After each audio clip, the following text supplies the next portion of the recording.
Selanjutnya perlu kami sampaikan bahwa gelar perkara penetapan tersangka yang dilaksanakan di Direktorat Reserse Kriminal Umum juga melibatkan dari eksternal, ya, dari Wasda, dari Wasidik, ya, Propam, dan juga Bikum, dengan dukungan hasil penyidikan yang komprehensif, ilmiah, dan pemeriksaan berbagai ahli dari bidangnya masing-masing.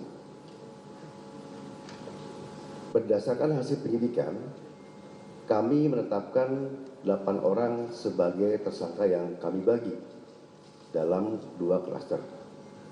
Antara lain, 5 tersangka dari klaster pertama yang terdiri atas nama ES, KTR, MRF, RE, dan DHL.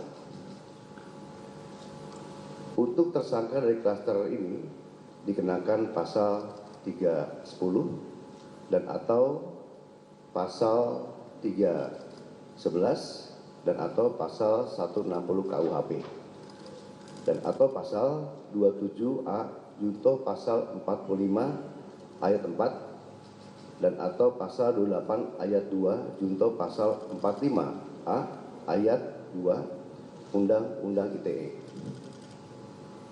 Untuk klaster kedua, ada 3 orang yang kami tetapkan sebagai tersangka, antara lain atas nama RS, RHS, dan TT.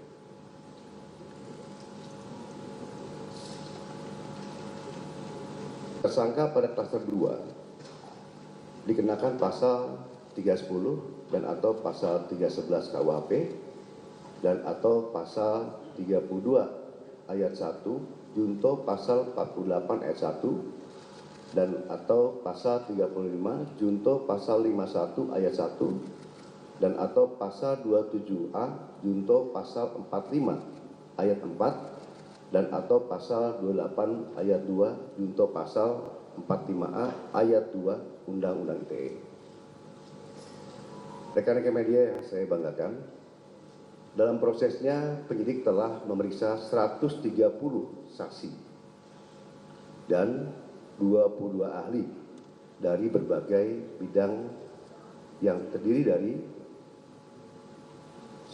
Dewan Pers, 2. Keterbukaan Informasi Pusat, yang ketiga Dirjen Peraturan dan Perundang-undangan dari Kemenkumham, yang keempat Akademisi Digital Forensik, yang kelima Asosiasi Digital Forensik, yang keenam Praktisi Digital Forensik, yang ketujuh Ahli Bahasa Indonesia, yang kedelapan Ahli Sosiologi Hukum, yang kesembilan Ahli Psikologi Massa, yang ke-10 Ahli Komunikasi Sosial, yang ke-11 Ahli Anatomi dari UI, yang ke-12 Ahli Hukum ITE, yang ke-13 Ahli Hukum Pidana, yang ke-14 SDM Kesehatan Kemenkes, yang ke-15 Lab Dokumen dan Digital Forensik.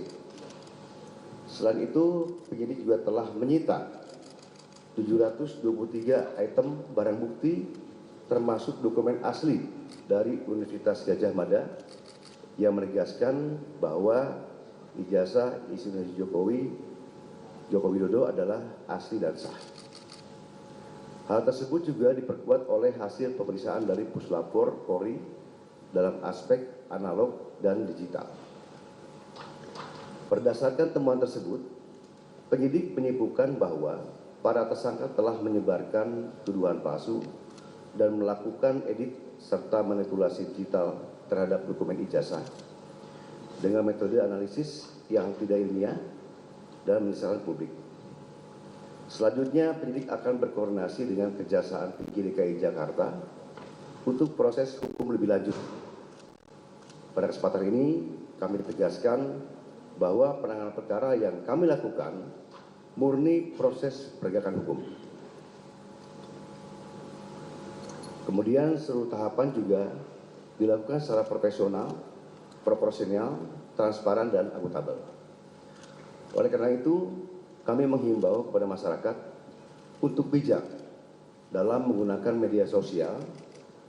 Jangan mudah terprovokasi oleh informasi yang tidak benar, serta selalu melakukan cek dan klarifikasi sebelum menyebarkan sesuatu. Mari kita jaga bersama suasana yang sejuk, aman, dan tertib agar ruang publik bisa selalu nyaman dan kondusif. Demikian yang kami sampaikan. Sekian, terima kasih. Wassalamualaikum warahmatullahi wabarakatuh. Om Santi Santi Om. Namo